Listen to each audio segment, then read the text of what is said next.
शुरुआत में हम वेनेसडे नाम की एक लड़की को देखते हैं जिसका आज स्कूल में पहला दिन था। इसकी हरकतों और पसंद नापसंद की वजह से ये कोई आम लड़की नहीं लगती थी। स्कूल में आकर जब वो अपने लॉकर को खोलती है तो वहाँ उसे उसका भाई बंधा हुआ मिलता है। वो जैसे ही अपने भाई को पकड़कर खोलने लगती है तो फौरन ही उसे कुछ ख्याल आने लगते हैं, जिसमें वो उन लड़कों को देखती है जिन्होंने उसके भाई को यहाँ बंद किया। वो यहाँ से उन लड़कों के पास जाती है उन्हें सबक सिखाने के लिए, जो पूल में तैरने की प्रैक्टिस कर रहे थे। वहाँ वो पूल में बहुत सारी मछलियों को छोड़ देती है जो काटती हैं। अब सारे बच्चे तो पूल से बाहर आ जाते हैं मगर एक बच्चा नहीं आ पाता और एक मछली उसकी टांग पर काट ले। उसकी हरकत के बाद स्कूल वाले उसे निकाल देते हैं। उसने पहली बार ऐसे नहीं किया था, बल्कि अब से पहले भी वो बहुत सारे स्कूल से निकाली जा चुकी थी। तो इसीलिए उसके माँ बाप उसे एक एकेडमी में ले जा रहे थे, क्योंकि वहाँ वेनेसडे जैसे बच्चे ही पढ़ते थे, मतलब कि जिनकी हरकतें सबसे हटके होती थी। और वो वहाँ जाना तो नहीं चाहती थी मगर मजबूरन उसे जाना ही पड़ता है। एकेडमी के पास वाले जंगल का सीन देखते हैं जहाँ एक शिकारी शिकार करने आया था। वो जंगल के काफी अंदर जाकर एक जगह पर बैठकर चाय पीने लगता है, मगर तभी कोई चीज अचानक से आकर उस पर हमला कर देती है और बड़ी बेरहमी से उसे मार देती है। वेनेसडे और उसके माँ बाप एकेडमी पहुंचकर वहाँ के प्रिंसिपल के पास जाते हैं। ये प्रिंसिपल भी वेनेसडे की तरह ही आउटकास्ट होती है। आउटकास्ट में जलपरी, वेयरवुल्व्स, वेम्पायर्स, चुड़ैल और ऐसे लोग शामिल थे जिनमें जादुई ताकतें पाई जाती है। और इस तरह के ही सारे बच्चे इस एकेडमी में पढ़ते हैं। वेनेसडे के साथ जिसने कमरे में रहना था, यानी उसकी रूम में, उसने कमरे को काफी रंगीन बनाया हुआ था। इसीलिए सब कुछ वेनेसडे को पसंद नहीं आता, क्योंकि उसे तो बस काला रंग ही पसंद था। यहाँ का सारा माहौल देखकर वो मुंह बना लेती है। तब उसकी रूममेट उससे पूछती है, तुम ठीक हो ना, क्या हुआ तुम्हें? जिस पर उसके डैड जवाब देते हैं, मेरी बेटी बड़ी अजीब है, काफी बोर है और बस इसी तुम जिंदा लाश समझो। अपने डैड की ये बातें सुनकर वेनेसडे उन्हें घूरने लगती है। अब उसकी रूममेट उसे पूरी एकेडमी घुमा रही थी कि तभी एक लड़का वहाँ आकर वेनेसडे से उसकी फेसबुक आईडी मांगता है, जिस पर वो कहती है, मैं कोई भी सोशल मीडिया इस्तेमाल नहीं करती, क्योंकि सोशल मीडिया हड्डियों को सड़ा देने वाली सिर्फ एक बीमारी है और कुछ भी नहीं। जाने से पहले वेनेसडे की मॉम उसे कहती है, अब तुम यहाँ से कभी भाग नहीं पाओ। जिस पर वो कहती है, देख लीजिएगा, मैं आपसे वादा करती हूँ कि जल्दी मैं यहाँ से भाग जाऊंगी। वहाँ से जाते वक्त उसके डैड वहाँ एक हाथ छोड़ देते हैं ताकि वो वेनेसडे पर नजर रख सके। उधर जंगल में जब पुलिस छानबीन करने आती है तो उन्हें उस शिकारी की लाश के टुकड़े अलग अलग जगहों पर पड़े मिलते हैं। ऐसा हादसा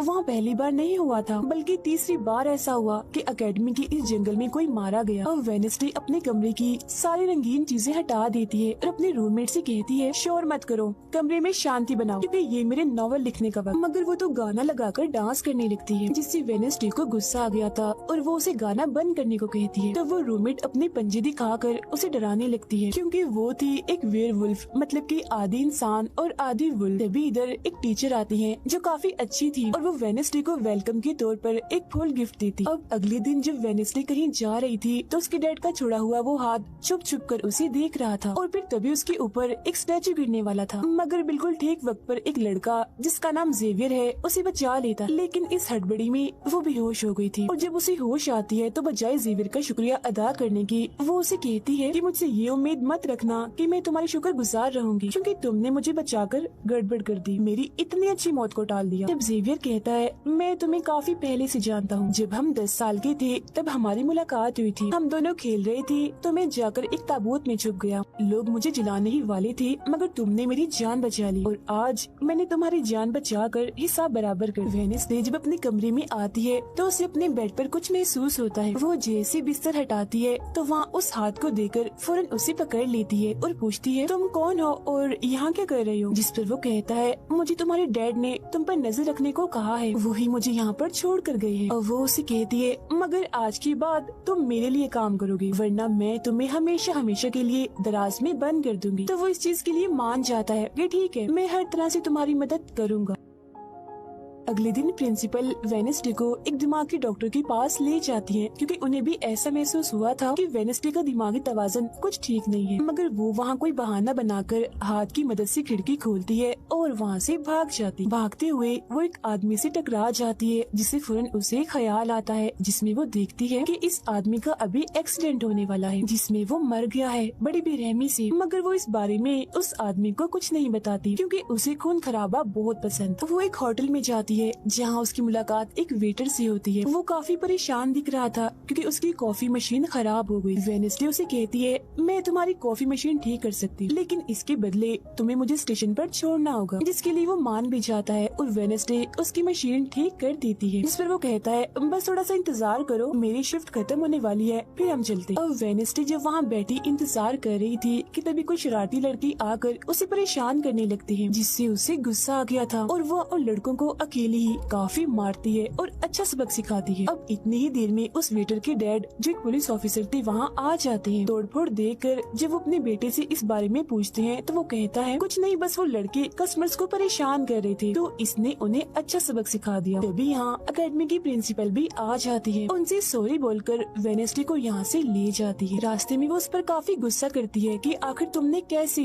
अकेडमी से भागने की कोशिश की। तभी उन्हें रास्ते में एक एक्सीडेंट हुआ नजर आता है जो उसी आदमी का था जिससे वेनेसडे टकराई थी, जो देख प्रिंसिपल घबरा जाती है। कहती है, मेरी दुआ है ड्राइवर को कुछ ना हुआ हो। जिस पर वेनेसडे कहती है, वो तो मर गया है और उसकी गर्दन भी टूट गई है। फिर अकेडमी में आने के बाद वेनेसडे गिटार बजाने लगती है। वो काफी अच्छा बजा रही थी, जिसकी धुन प्रिंसिपल के साथ साथ काफी बच्चों को भी पसंद आती। रूममेट जब कमरे में आती है तो उसकी नजर हाथ पर पड़ती है, जिस बारे में वो वेनेसडे से पूछती है कि ये क्या चीज है, जिस पर वो जवाब देती है कि ये हमारी एडम फैमिली का एक मेंबर है। अब हम एक अनजान लड़के को देखते हैं जो लाइब्रेरी में जाकर एक किताब से एक सफा फाड़ लेता है जिस पर एक तस्वीर बनी हुई। उधर हाथ वेटर के घर पहुंच जाता है, जिसे देख वो काफी डर गया था और उसे मारने लगता है। फिर हाथ उसे बैठने का इशारा करके उसे वेनेसडे का नंबर देता है और उसे फोन करने का कहता है। फिर जब वेटर उसे कॉल करता है तो वो कहती है कि हमारी अकेडमी में एक त्योहार मनाया जाने वाला है जहाँ सभी बच्चे आएंगे, मैं वहाँ से भागने वाली हूँ और अगर तुम मुझे स्टेशन तक पहुँचा दोगे तो मैं तुम्हें काफी अच्छा इनाम दूंगी।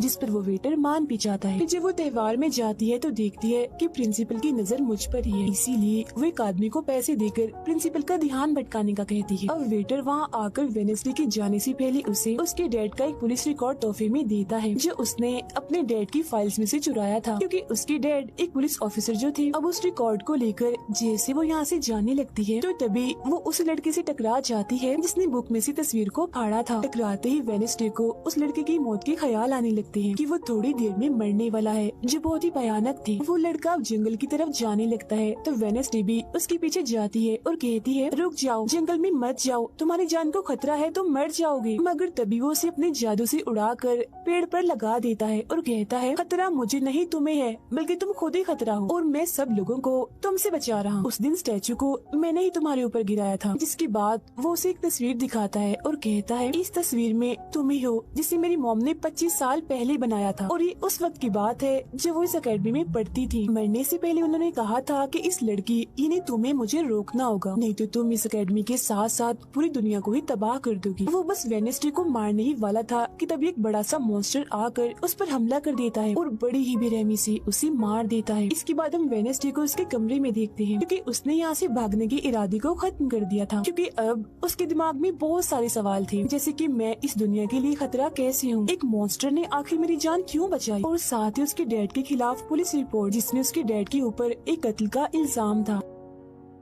अब अगले दिन पुलिस ऑफिसर वहाँ आते हैं, क्योंकि वेनेसडे ने ये रिपोर्ट लिखवाई थी कि उस अनजान लड़के की मौत मैंने अपनी आंखों से होती हुई देखी जंगल में। मगर पुलिस को वहाँ ना कोई लाश मिलती है और ना ही कोई ठोस सबूत। तो वेनेसडे से पूछते हैं कि आखिर तुम इतनी रात को जंगल में कर क्या रही थी, जिस पर वो कहती है, मैंने जंगल में उस लड़के को जाते हुए देखा था और जब मैंने उसका पीछा किया तो देखा कि एक मॉन्स्टर ने आकर उसे मार दिया है, जिसके बाद में बेहोश हो गई। तो फौरन प्रिंसिपल पुलिस ऑफिसर से कहती है, उस लड़के का कोई कत्ल नहीं हुआ, वो जिंदा है, बस यहाँ से भाग गया है, इसीलिए आपको वेनेसडे की बातों का यकीन नहीं करना चाहिए। अक्सर इसे इस तरह के दौरे पड़ते रहते, हम इसका इलाज करवा रहे हैं, जल्दी ये ठीक हो जाएगी। फिर जब प्रिंसिपल वहाँ से जाती है तो वो ऑफिसर से कहती है कि जंगल में कोई तो है जो सबको मार रहा है और उसी ने उस लड़के को भी मारा है। मगर तभी वहाँ वो लड़का आ जाता है जो जिंदा था और बिल्कुल सही सलामत भी। अब अगले दिन जब वेनेसडे को डॉक्टर के पास ले जाया जाता है तो वो उससे पूछती है कि क्या तुमने ये अफवाह इसलिए फैलाई कि सभी की तवज्जो तुम पर हो जाए, यानी कि तुमने उस लड़के की मौत होते हुए देखा। जिस पर वो कहती है, मैं जानती हूँ मैंने क्या देखा है, ओके, मुझे तुम्हें बताने की कोई जरूरत नहीं। अगले दिन उसे पता चलता है कि उसी लड़के को बगैर किसी वजह से एकेडमी से निकाला जा रहा है, इसीलिए वो अपने साथी उस हाथ को उस लड़के के पीछे लगा देती है। अब प्रिंसिपल के कहने पर वेडनेसडे एक एक्टिविटी में हिस्सा लेती है, जिस मकसद के लिए वो क्लब ज्वाइन करती है, जहाँ उसके साथ सिर्फ एक ही लड़का था जिसके साथ उसकी दोस्ती हो जाती है। फिर जब हाथ उस लड़के के पीछे जाता है तो देखता है कि वो अपना रूप बदल रहा है, जहाँ पहले वो एक बुरा इंसान और फिर एकेडमी के प्रिंसिपल का रूप ले लेता है। जिसके बाद हाथ आकर ये सारी बात वेडनेसडे को बता देता है। अब जब क्लास शुरू होने वाली थी तो जेवियर उसे कहता है कि मेरी साथ वाली सीट खाली है तो तुम यहाँ बैठ जाओ, तो वो उसके साथ आकर बैठ जाती है। जेवियर यहाँ मकड़ी की तस्वीर बना रहा था और फिर अपने जादू से वो उसे जिंदा भी कर देता है, मगर एक ही झटके में वेडनेसडे उसे मार देती है और उसकी राख उड़ा देती है। अब एक लड़की जो काफी बदतमीज थी और विलन में थी, उसकी और वेडनेसडे के बीच काफी बहस हो जाती है, क्योंकि दोनों ही एक दूसरे से काफी चिढ़ती थी, एक दूसरे को जरा भी पसंद नहीं करती थी। फिर इसके बाद वेडनेसडे अपनी जगह अपनी रूममेट को उस क्लब में भेज देती है, जहाँ वो एक्टिविटी की प्रैक्टिस कर रही थी, और खुद वो अकेली ही चली जाती है एकेडमी की उस जंगल में मॉन्स्टर को ढूंढने के लिए। वेडनेसडे को वहाँ उस अनजान लड़की का टूटा हुआ चश्मा भी मिलता है, वही अनजान लड़का जिसे मॉन्स्टर को मारता हुआ इसने देखा था। और अब जैसे ही वो इस चश्मे को छूती है तो लाइब्रेरी में उसे वहाँ एक किताब भी दिखती है, तो वो उस किताब को खोजने लाइब्रेरी में चली जाती है, मगर उसे वहाँ उस तरह की कोई भी किताब नहीं मिलती। जिसके बाद वो चुपके से जेवियर के कमरे में चली जाती है, क्योंकि वो लड़का और जेवियर एक ही कमरे में रहती थी। वेडनेसडे और हाथ यहाँ पर उस किताब को ढूंढ रहे थे, मगर तभी यहाँ जेवियर आ जाता है, जिस वजह से वो बेड के नीचे छुप जाते हैं। तभी जेवियर के पास वो विलन लड़की भी आती है और उसे कहती है, तुम मुझसे क्यों नाराज हो, अच्छा गुस्सा छोड़ो, सुलह कर लो। जिस पर वो मना कर देता है। अब उसके इनकार पर विलन लड़की को लगने लगता है कि ये सब वो वेडनेसडे की वजह से कर रहा है, इसीलिए वो कहती है कि कल मैं वेडनेसडे समेत तुम्हारे सभी साथियों की कश्तियों की धज्जियां उड़ाने वाली हूँ। बेड के नीचे छुपे वेडनेसडे और हाथ भी उसकी ये बात सुन लेते। कमरे में वापस आने के बाद वेडनेसडे अपने रूममेट से कहती है कि कल जो कश्तियों की रेस होने वाली है मैं भी उसमें हिस्सा लूँ, और कुछ भी हो जाए उस घमंडी लड़की यानी विलन को मैं हरा कर ही रहूंगी। अब अगले दिन जब रेस शुरू होती है तो बताया जाता है कि इस मुकाबले का कोई भी असूल कानून नहीं है, जो भी टीम सबसे पहले गुफा में जाकर झंडे को लाएगी वही टीम जीत जाएगी। जिसके फौरन बाद गेम शुरू हो जाती है और विलन भी अपनी चालें चलना शुरू कर देती। वो अपने एक जलपरी साथी की मदद से एक टीम की कश्ती को तुड़वा देती है, जिससे वो पूरी टीम पानी में गिर जाती है। मगर फिर जब वो जलपरी वेडनेसडे की कश्ती की तरफ आ रही थी तो हाथ उससे पहले ही जाल फेंककर उसे जाल में फंसा लेता है। अब किनारे तक सिर्फ 3 टीम्स पहुंच पाती हैं, और जब सारे लोग झंडा लेने अंदर जाते हैं तो रूममेट अपने पंजों से जोकर टीम की कश्ती में छेद कर देती है। फिर सभी के साथ वेडनेसडे जब झंडा लेकर आ रही थी तो उसे ख्याल आता, जिसमें वो अपने ही जैसी एक लड़की को देखती है जिसके हाथ में किताब थी। होश में आने पर झंडा लेकर वो वापिस से कश्ती में चली जाती है। जोकर्स की कश्ती तो छेद होने की वजह से वहीं पर ही डूब जाती है, जबकि जलपरी दोबारा से वेडनेसडे की कश्ती पर हमला करने लगती है, मगर हाथ पानी में जाकर जलपरी को जोर से मुक्का मार। अब वेडनेसडे अपनी कश्ती से बहुत सारे तीर निकाल कर विलन की कश्ती में छेद कर देती है, जिससे उसकी कश्ती डूब जाती है और वेडनेसडे की टीम इस रेस को जीत जाती है। अब ये 4 साल में पहली बार हुआ था जब उस विलन को किसी ने हराया था, इसीलिए आज वो गुस्से में आग बगोला हुई।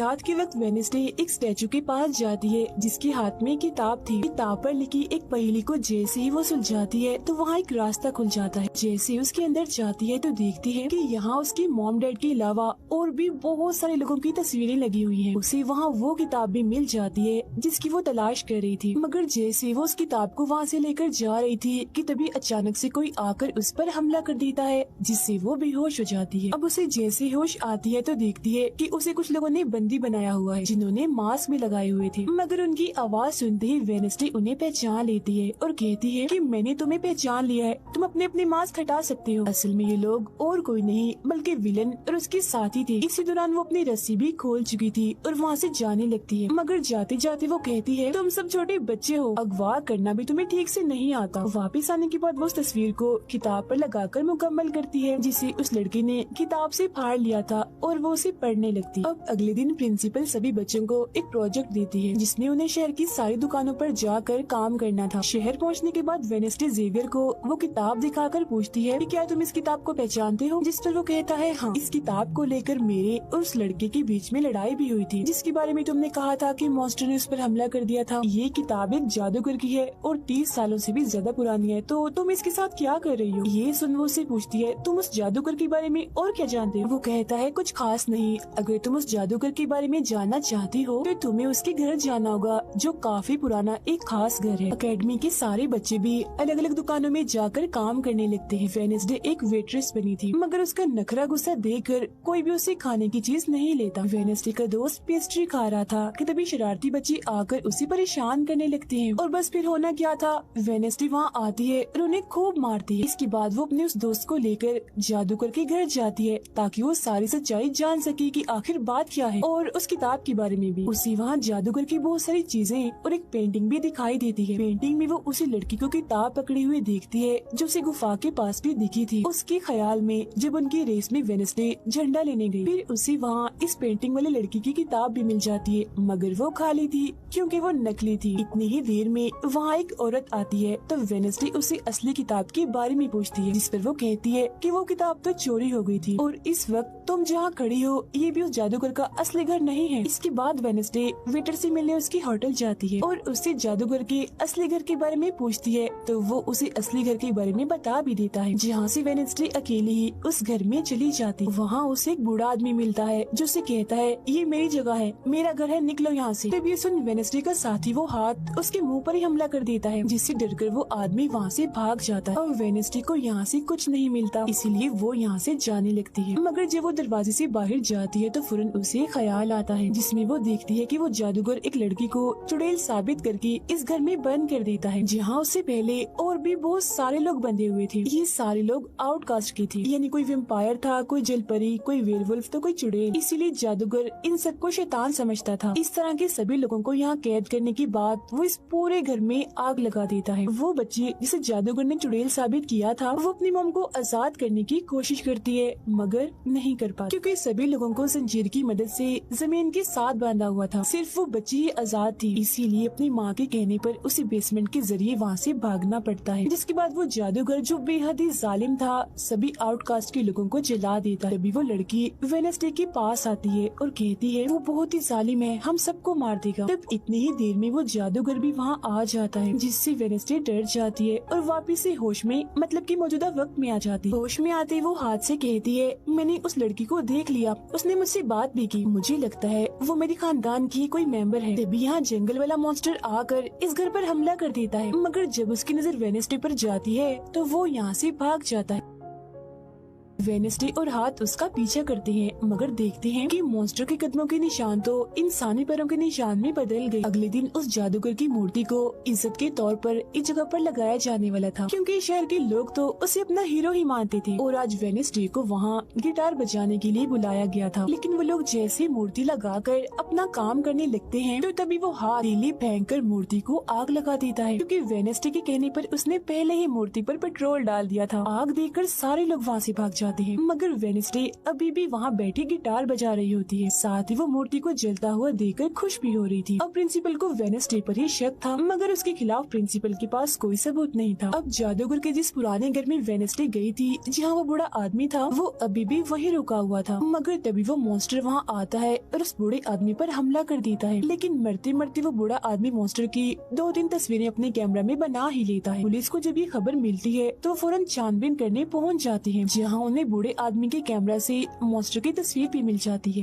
अगले दिन हाथ मुर्दा घर जाकर वहाँ लगी कैमरा पर कोई चीज लगा देता है ताकि जो वो करे उसे कोई ना देख सके। फिर वो दरवाजा खोलता है तो वेडनेसडे अंदर आती है। वो यहाँ दरअसल उस बूढ़े आदमी के जख्मों को देखने आई थी जिसे उस मॉन्स्टर ने मारा था। वो बूढ़े आदमी की लाश को देखकर सारा डेटा अपने पास रिकॉर्ड कर लेती है जबकि हाथ उसकी एक फाइल बनाने में लग जाता है। तभी वहाँ डॉक्टर और पुलिस ऑफिसर भी आ जाते हैं। तब छुपने के लिए वेडनेसडे एक बॉक्स में सो जाती है। फिर जब डॉक्टर उस बॉक्स को खुला हुआ देखते हैं तो फौरन उसे चेक करते हैं, मगर जब वेडनेसडे को उसमें पड़ा हुआ देखते हैं तो उन्हें लगता है कि ये भी एक लाश है, इसीलिए वो उस बॉक्स को बंद करके वहाँ से चले जाते हैं। मगर फिर जब हाथ उसे वहाँ से लेने आता है तो वो कहती है, अच्छा तंग मत करो प्लीज, थोड़ी देर और सुने तो बड़ा मजा आ रहा है। फिर इसके बाद वो अपनी छानबीन से ये पता लगवा लेती है कि वो मॉन्स्टर असल में जिस्म के हिस्सों को इकट्ठा कर रहा है। फिर अगले दिन जब वो अकेडमी जाती है तो उसे जेवियर की गर्दन पर किसी के पंजों के निशान दिखते हैं। अब हम जेवियर को एक केबिन से बाहर आता हुआ देखते हैं और क्योंकि वेडनेसडे को उसके जख्मों पर पहले से ही शक था तो वो भी उसका पीछा करते करते वहाँ आ गई थी। उसे वहाँ पर बहुत सारी मॉन्स्टर की ड्राइंग्स और तस्वीरें